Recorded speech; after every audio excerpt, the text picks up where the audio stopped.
You probably know someone who's been renovating their house. At first, the project sounds simple. Replace the kitchen cabinets. Maybe update the floors and paint a few walls. The contractor confidently promises everything will be finished in 3 months. Then 3 months become 6, then 6 become 12. Until everyone involved eventually stops asking when the project will be finished and starts asking whether civilization itself will survive next fall. Large institutions have similar experiences. Only instead of kitchens, they renovate flying command centers capable of surviving nuclear war. On June 19th, President Trump unveiled America's newest Air Force One at Joint Base Andrews. It looked impressive. In Trump's words, nobody has ever seen before. This plane was transformed into a flying White House at a level of luxury that nobody's ever seen before. Probably even almost outside of an airplane. Nobody's ever seen anything like this. However, all people care about is where the airplane came from. Because America's newest Air Force One wasn't built by Boeing, at least not entirely. It was once a luxury Boeing 747-8 owned by the Qatari royal family. How did this happen? Now, if all this sounds strange, it's because it is strange. And once you start looking at it through the lens of observable financial mechanics, the story stops being about airplanes. It becomes a story about how institutions deal with delays. Back in 2018, Boeing signed a fixed-price contract worth approximately $3.9 billion to deliver 2 brand-new VC-25B aircraft.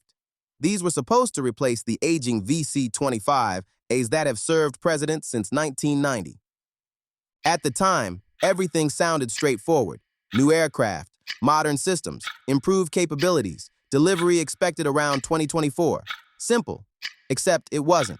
Years passed and deadlines moved. At one point, workers reportedly discovered empty mini tequila bottles inside the aircraft during inspections, which is probably not what people mean when they talk about Spirit supporting aerospace projects. Delivery estimates slipped toward 2028. Some projections even drifted into 2029. And suddenly, America found itself in an awkward position.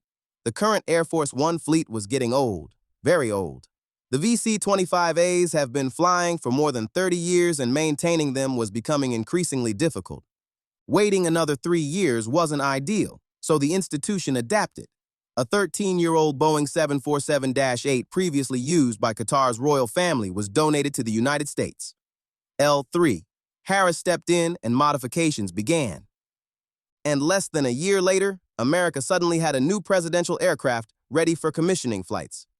What you see is an institution accepting an unexpected opportunity because the original timeline stopped being useful. But then again, the irony here is delicious.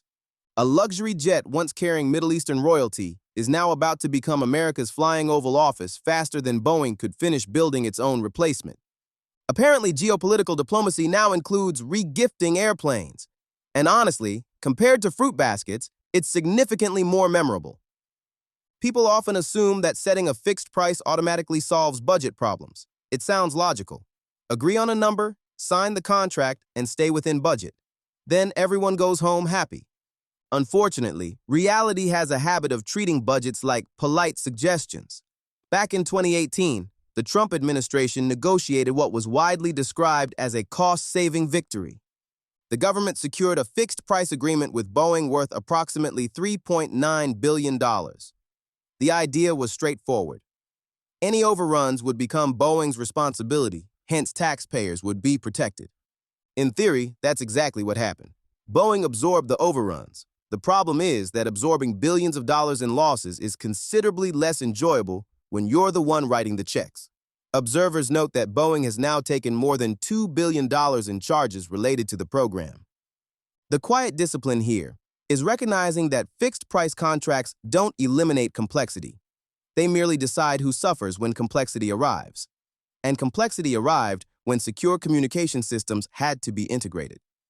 Also, when aerial refueling capabilities needed to be installed and other high-tech stuff. Of course, it was expensive. These guys were trying to build a flying White House capable of functioning during some of humanity's worst possible days. This isn't Boeing losing money. It's an institution learning exactly how expensive uncertainty can become. One of the more underrated traits of enduring institutions is that they rarely rely on a single solution. They create backups, then backups for the backups, then contingency plans for situations nobody hopes will ever happen. Most people do this on a small scale. You save important files in two places. You carry a spare phone charger. You keep emergency cash hidden somewhere in your house. Institutions simply do this with billion-dollar aircraft. While Boeing continued working through delays on the main VC-25B program, L3 Harris was tasked with converting the former Qatari aircraft into what officials call a bridge aircraft. And the speed difference is almost comical. Boeing has spent nearly 8 years working toward delivery. L3, Harris looked at a luxury royal jet and essentially said, "Give us 10 months."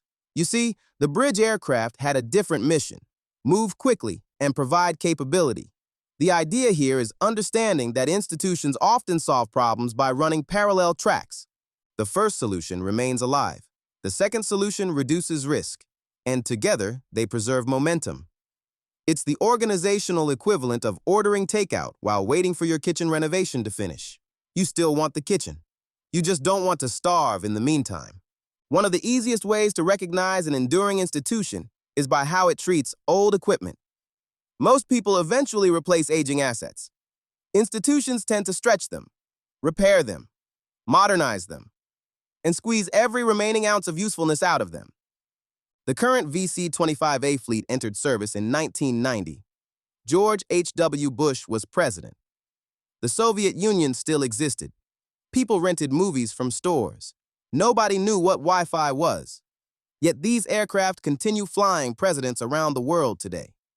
Because institutions responsible for continuity rarely throw away functioning assets simply because newer versions exist. Instead, they create bridges, they extend lifespans, they overlap generations, and they patiently wait for replacements to arrive. Which brings us to another interesting pattern. Because even when timelines collapse, enduring institutions rarely panic.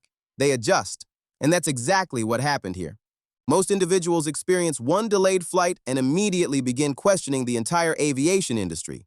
But institutions operate differently. They assume delays are inevitable, and then they prepare responses. Boeing's Air Force One timeline has slipped multiple times, requirements evolved, and schedules moved again. Yet cancellation was never seriously considered. Instead, leaders adjusted the plan.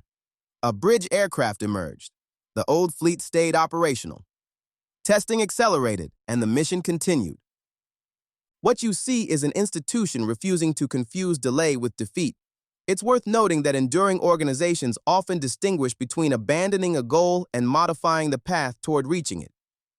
The quiet discipline here is flexibility, because sometimes progress looks like repainting a former royal jet, installing secure communications, and pretending this was part of the strategy all along.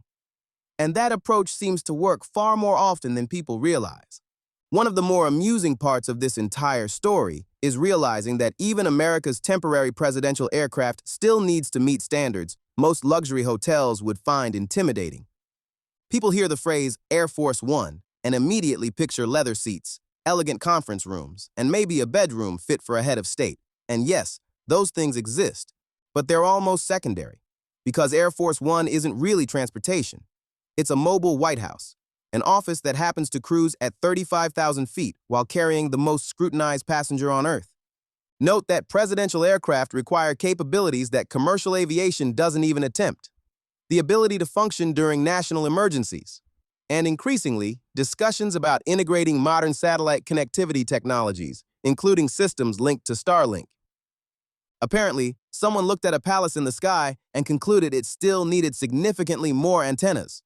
The point is, major institutions do not compromise on their baseline requirements. The plane can come from Qatar, and the paint might even change. But the base must be secured.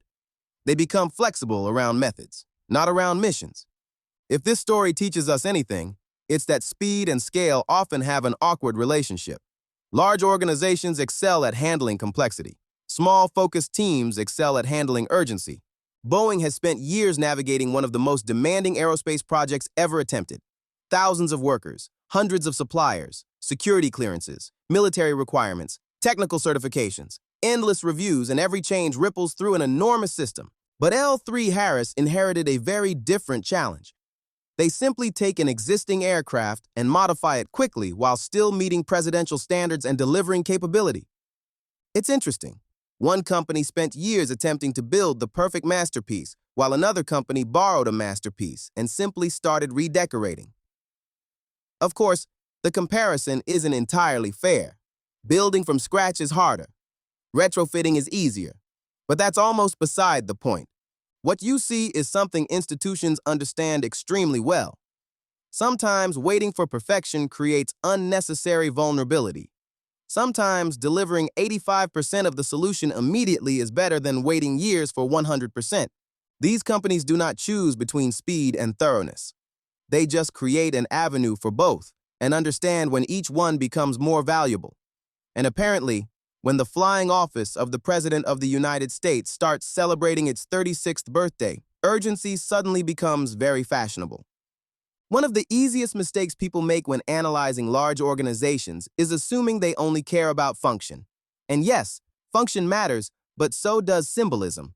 Probably more than most people realize, because institutions don't simply operate, they communicate. And sometimes they communicate through paint. The newly unveiled aircraft features a bold red, white, and blue livery strongly favored by President Trump. It's dramatically different from the softer blue scheme used on the current fleet. It feels more assertive, more theatrical, and entirely intentional. This is not new because major institutions often invest heavily in symbolism because symbols influence perception. People don't remember spreadsheets. People remember images. And few images project authority quite like a giant Boeing 747 painted in patriotic colors soaring overhead during a July 4th celebration. What you see is an institution reinforcing identity while simultaneously introducing a new chapter. Yet, it's undeniable how America's newest symbol of presidential continuity started life carrying foreign royalty. Apparently, even airplanes can experience career changes. People often assume that moving quickly means cutting corners, and sometimes that's true. But institutions responsible for mission-critical assets usually understand something very important. Testing is cheaper than regret.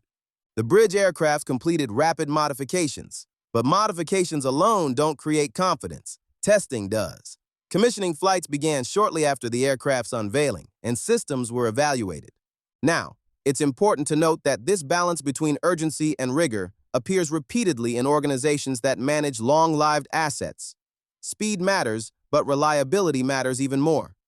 Because unlike a smartphone software update, presidential aircraft don't get the luxury of crashing and rebooting. Governments may occasionally postpone meetings. Governments may delay budgets, but they do not casually skip testing when the office itself weighs nearly 1 million pounds and flies across continents. The idea here is recognizing that institutions can move quickly without becoming reckless. What you see is measured acceleration, and that's often what separates adaptive organizations from chaotic ones. They don't abandon standards, they simply find better ways to maintain them. Perhaps the most interesting pattern hiding beneath this entire story is one that most people will never notice. Redundancy. Not exciting redundancy, just quiet, boring, institutional redundancy. I mean, the kind that prevents disasters. America isn't replacing Air Force One because the old planes suddenly stopped working. America is replacing them because continuity requires overlap. The current VC-25As continue flying, then the bridge aircraft enters service. The Boeing VC-25Bs remain under construction, so that's 3 layers of 3 timelines and 3 solutions. That way, even if Boeing needs another year, and even if modifications take longer, continuity survives. Institutions that last show generosity toward the future, accepting a donated aircraft, investing hundreds of millions in modifications while keeping aging planes operational. All of it creates optionality. And optionality tends to become extremely valuable whenever reality refuses to cooperate. America's new Air Force One may have arrived through an unconventional path. A royal jet became a presidential aircraft. A private contractor outpaced a giant aerospace manufacturer. A temporary solution suddenly became one of the most talked about airplanes in the world. But perhaps that's exactly the point, because institutions built to last don't survive by avoiding setbacks. They survive by becoming remarkably good at navigating around them. Ultimately, this story isn't really about Boeing. It isn't really about Qatar or paint schemes, and it certainly isn't about tequila bottles. At its core, this is about how enduring institutions behave when ambitious projects stumble. They don't usually panic.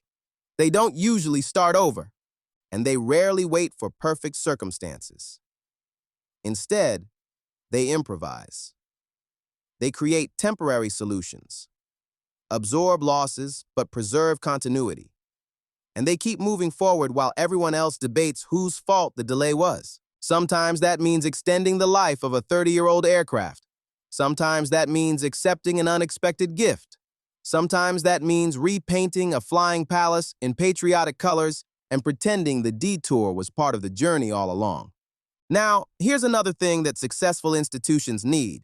When they're running a YouTube channel, they need you to like and subscribe to this channel and tell us what you found most interesting about this new Air Force One event.